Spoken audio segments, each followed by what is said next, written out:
Assalamu alaikum wa rahmatullahi wa barakatuh. Welcome to Legal Ease. I'm your host Yumna Bhana, and I hope you're keeping nice and warm on this chilly evening.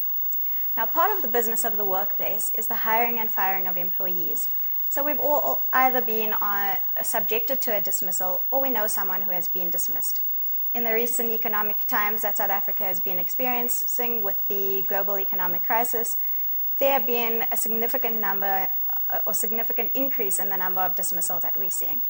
The burning questions that arise when there has been a dismissal is, was the dismissal fair? And what are my rights, or how do I enforce my rights?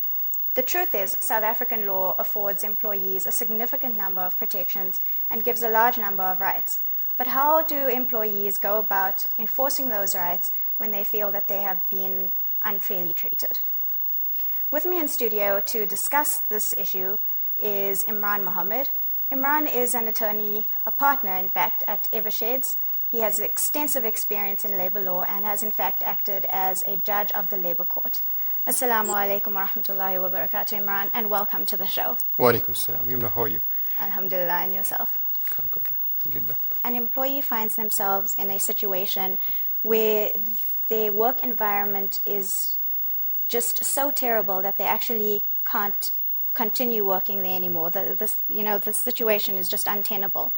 In that situation, can they claim that there is some form of dismissal, or there's a legitimate reason for them to resign and still hold an employee liable for that resignation? Sure.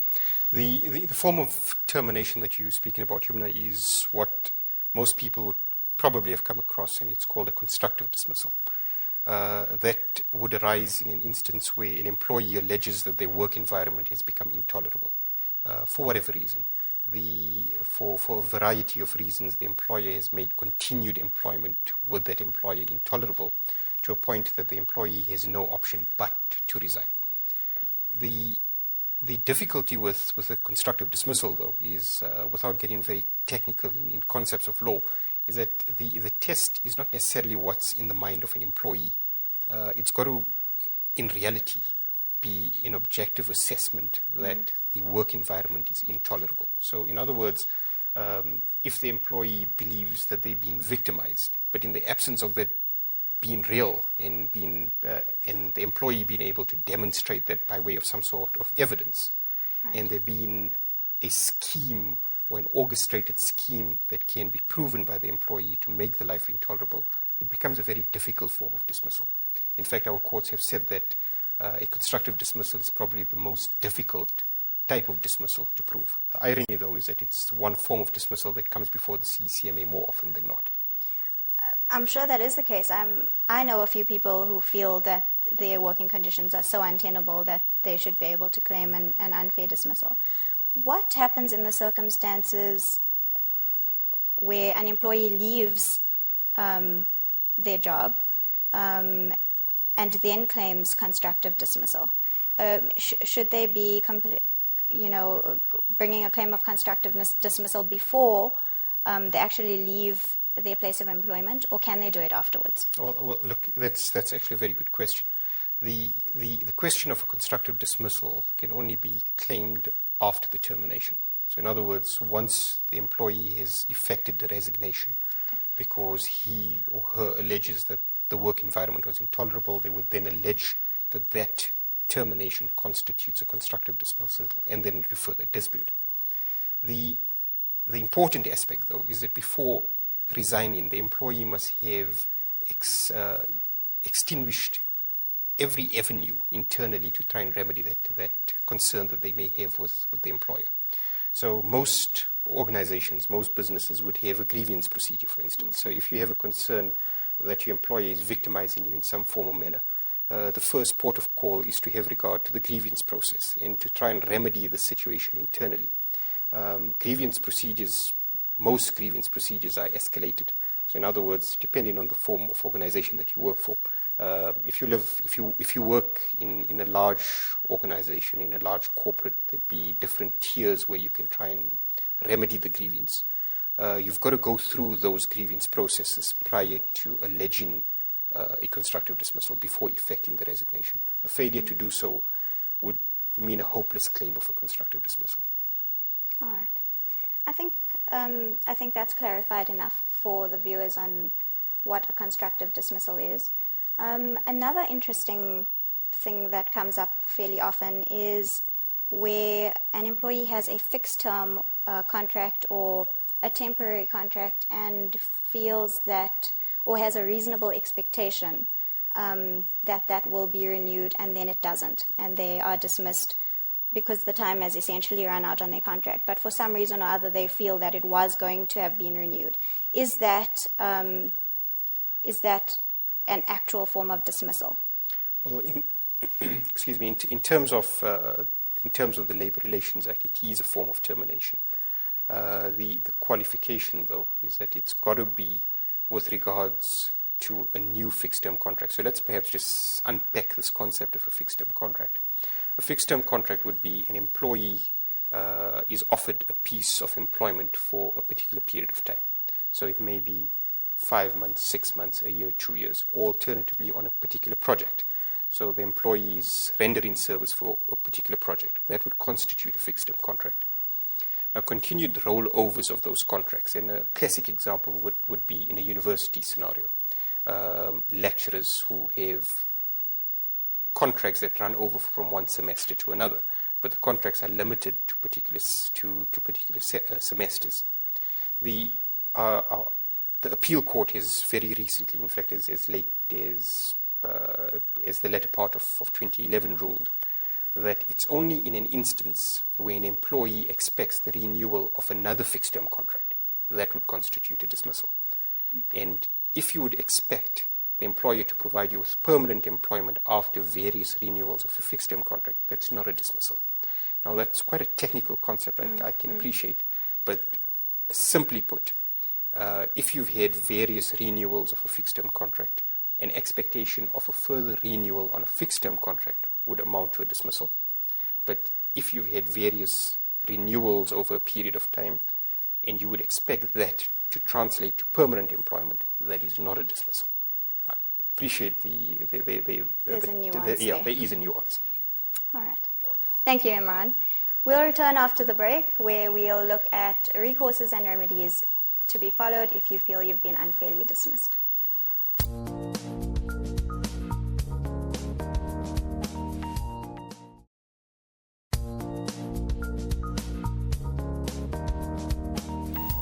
Assalamu alaikum and welcome back to Legal Ease. I have Imraan Mahomed, a labour lawyer from Eversheds, with me in studio, and we are discussing unfair dismissals and the recourses and remedies to be followed if you've been unfairly dismissed. Imraan, what would you recommend that the first step an employee who has been dismissed follows? Well, the first issue would be to claim UIF, because it's a form of social security and it's a form of an investment, I guess you could put it in some terms, that you've financed over the period of your employment. So after a dismissal, an employee is dismissed either for misconduct, poor performance, or is retrenched. An employee who's been dismissed in those circumstances would be able to claim UIF from the Department of Labour. The process to claim UIF is not very technical. It's not very difficult. It requires the filling out of necessary particulars on a form. Yes, and I'd like to tell the viewers that if they just go to the Department of Labour's website, the forms are very easily available and the steps are all set out, so it's really very easy to follow exactly what needs to be done. Absolutely. The only in an instance of a constructive dismissal, you would not be able to claim UIF. So an individual who alleges a constructive dismissal, i.e. where a person resigns from the employment, they would then not be able to claim UIF. Whilst somewhat away from the topic of dismissals, an employee that goes away on maternity leave, for instance, is also entitled to UIF over the period of maternity. Yes. So just to stray from the topic at hand. For a maximum of 4 months. That's right. What is the maximum that can be claimed, or the maximum that will be paid out by UIF? It works on a sliding scale of some sort. It's certainly not 100% of your remuneration whilst employed, but you'd be able to claim a percentage of that. UIF effectively is social security. That's what it is. The intention is not for an individual to claim UIF indefinitely until retirement. That's certainly not the intention of it. The intention is to provide a person with an opportunity to get back onto their feet so as to secure alternative employment. And that's the purpose of it. Absolutely. Imraan, let's get on to the meaty issue, which is recourses and remedies. Where does a person who feels that they have been unfairly dismissed, where do they go? Well, the first port of call or the first determination is whether or not you've got a case. And on the assumption that you believe that there's a basis upon which to challenge your termination, then the individual's got to determine whether or not they fall within a bargaining council. Now, I apologize again that we're getting into technical concepts, but it's an important issue. If your employer falls within a bargaining council, and a bargaining council, for instance, would constitute a sector that's demarcated to deal with particular employers. By way of example, in the motor industry, employers at garages, for instance, would fall under what is called the MIBCO, the Motor Industry Bargaining Council. Okay. Certain employers in the electrical industry will fall within the Electrical Industry Bargaining Council. Are those affiliated to unions or not at all? No, they councils that are established to resolve disputes within that sector. Okay. And they also deal with conditions of employment and the like. But those bargaining councils, the first issue is to determine whether you fall within a bargaining council. Okay. If you fall within a bargaining council, your dispute must then be referred to the bargaining council. Where you do not fall within a bargaining council, you then go to the CCMA. And most people would be familiar with the CCMA. It's established in almost every town. It's a non-paying dispute resolution forum. So all that's required is the filling out of simple paperwork forms to allege a dismissal. And within 30 days of the date of dismissal, and that's important, you've got 30 days within which to refer the dispute either to a CCMA or to the bargaining council. Imraan, I know that you've referred to the papers as being simple and the forms, but would it assist someone to consult with an attorney before they fill out those forms in terms of making sure that they are correctly filled out from the beginning, or is it not necessary to involve an attorney at that stage? Look, to a large extent, the documents are not technical. They've been designed for the purposes of being able to be filled out by the layperson without involvement of lawyers. Okay. That's the intention. That having been said, and without almost having a self-serving interest, depending on the nature of your claim, if your allegations are if you've got a technical basis upon which you're alleging your dismissal has taken place, then it would suit your interest to obtain legal advice relating to your dismissal and perhaps have the assistance of an attorney in referring a dispute. But not every matter calls for an attorney. Some matters do, others don't. And the reason for that is there is no automatic right to legal representation in the CCMA. That simply means that unlike where disputes go before courts and parties are entitled to lawyers representing them to put their cases before a court, in the CCMA that's not the position. Parties don't have an automatic right to be represented by lawyers. Okay. So that would be the first step in the door then, filling out the CCMA forms, getting your claim lodged. What happens after that? I mean, the CCMA stands for?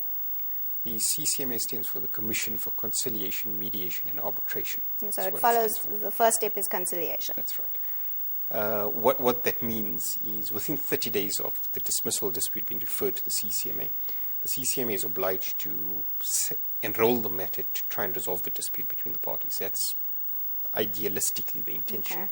So the parties are meant to come before a neutral, they come before a neutral third-party conciliator, a person appointed by the CCMA who is trained with the sole purpose of trying to resolve the dispute. Okay. So conciliation is without prejudice discussion. What you say at conciliation cannot be used by either party against the other at the arbitration proceedings. And the purpose of conciliation is to try and find the parties between themselves, to try and resolve the dispute without having to get embroiled in an arbitration thereafter. and where that would fit into the picture. How quick is the CCMA process? In the last couple of years, it's become a lot more efficient. It's an expedited process. So the intention of the legal process, or the intention of the statute, is to have these disputes go through the process as soon as possible. So within 30 days of the dismissal, the CCMA or bargaining council will enroll the matter for conciliation. If the matter resolves itself at conciliation, well, obviously that's the end of it. If it doesn't, there's another process called a con-arb, which could immediately take place on the day of the conciliation. So you could immediately go into an arbitration on that day on the dispute.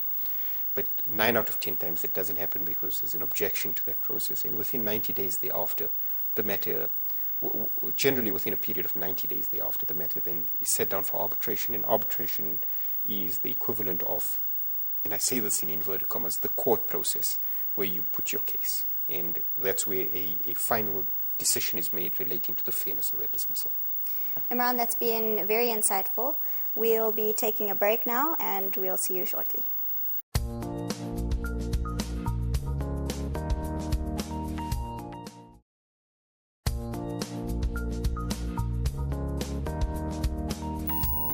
Assalamu alaikum and welcome back to Legal Ease. I have Imraan Mahomed in the studio today, and we're going to pick up where we left off talking about arbitration.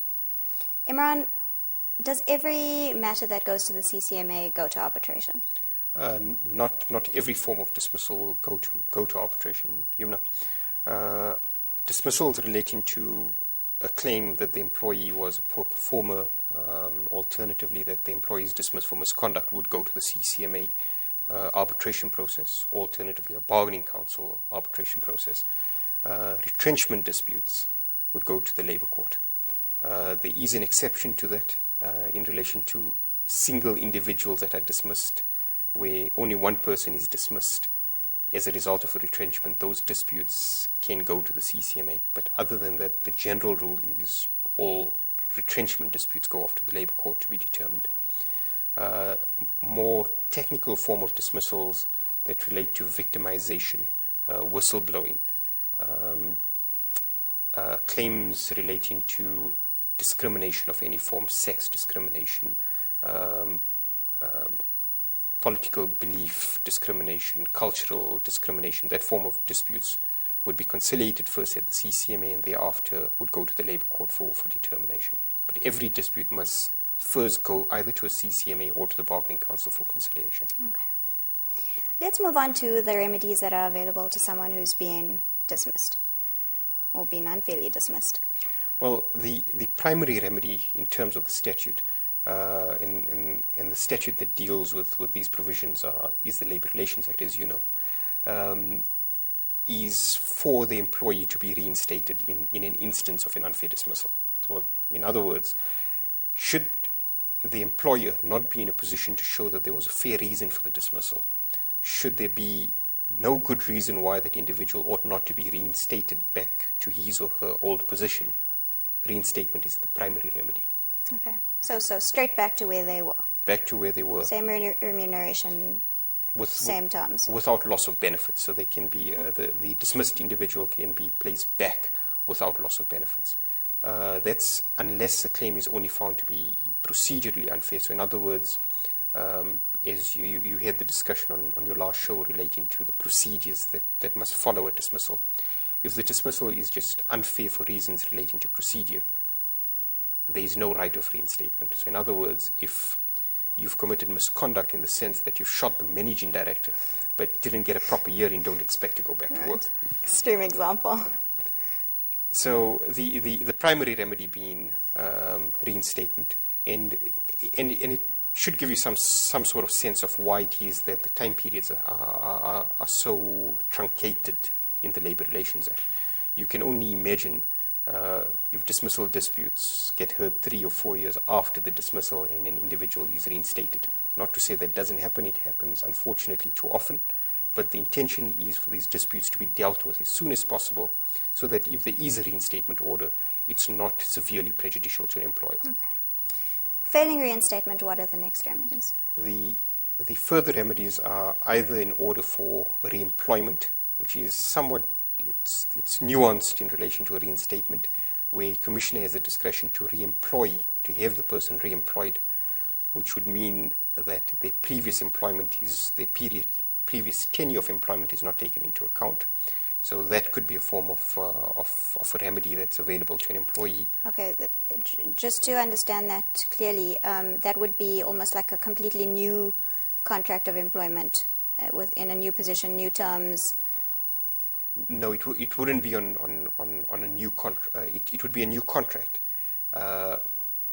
not taking into account your previous tenure of employment. Okay. But a CCMA commissioner wouldn't have the powers to provide new terms of contract between the employee and the re-employed employee.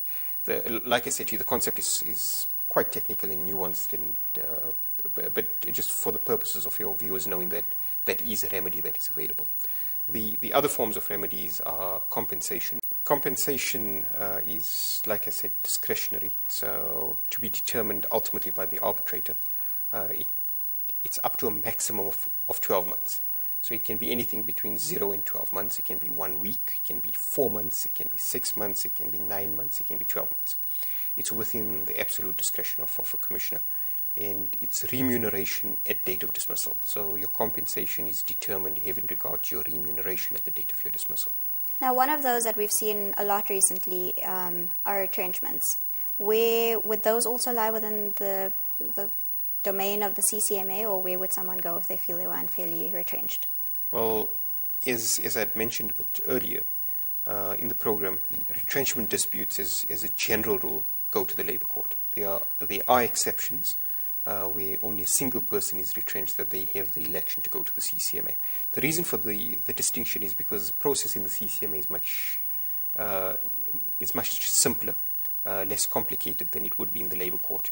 Litigating in the Labour Court is not equivalent to litigating in the High Court, but there are more rigorous processes and procedures that an employee would need to give effect to before having the matter. It's also significantly more expensive than a simpler process of the CCMA.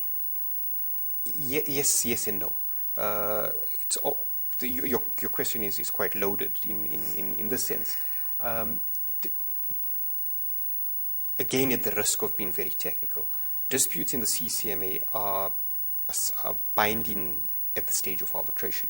But that's not the end of the process, because a vast majority of those dismissal disputes or arbitration awards then go on review to the Labour Court. And the review process is a process now distinct and outside of the ambit of the CCMA. It goes to the Labour Court, and there's additional costs that become involved with that. The difference in a dispute coming before the High Court or coming before the Labour Court is that there is no review. There's only an appeal, but an appeal is not necessarily a process that any party can necessarily attach to, because there's processes that apply to that. So it's sometimes 6 of one and half a dozen of another, I guess. but that's the differentiation in very broad stroke terms. Some disputes have to be dealt with through the CCMA. Other disputes must be dealt with through the Labour Court. Imraan, it's been very insightful. I'm sure our listeners or our viewers have been empowered by the information that you've given them, and we thank you for taking the time out to be with us this evening. Shukran. Assalamu alaikum. Walaikum salam. Well, next time someone you know is dismissed, I think you'll be able to give them slightly better advice than the normal, it's just unfair. So make sure you stay tuned in for next week's show, where we'll be talking about marital law in South Africa. Assalamu alaikum wa rahmatullahi wa barakatuh.